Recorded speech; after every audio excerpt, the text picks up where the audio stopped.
It's March 2nd. Here's something to think about. This is a story from one of my clients, and her mom fell. And her mom is in her 80s and she's like in her 50s. And so she feels like her mom can't be left alone at night, that she's afraid she's going to fall or whatever when she's by herself. And so she's been giving up her life at home, her animals. She's having to leave that with her husband. It's been hard for her to get to work. I mean, all these things. Her mom lives like an hour and a half away.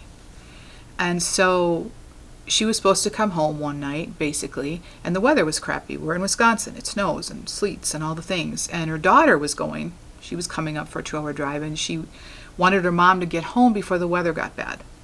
And this client takes her time anyway. And so by the time her daughter got there, the mom was still there. My client was still there. And my client was upset because her daughter was upset at her for not getting her butt home.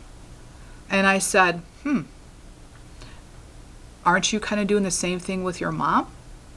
Like, you're not taking care of yourself with your mother, and your daughter is kind of like, you're not taking care of yourself. And so what happens is there's this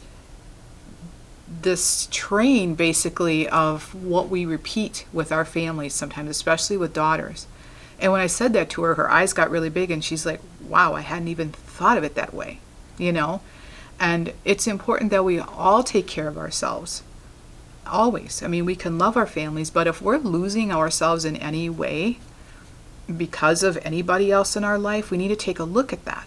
She's not taking her supplements. She's all frazzled all the time, you know, and then the daughter's getting upset. And mom, to be honest, doesn't even need this. It's too much. So think of if there's any times or places in your world right now where you're doing that, and think about changing it up, because it's not healthy for you or anybody else at the end of the day. I look forward to talking with you again tomorrow.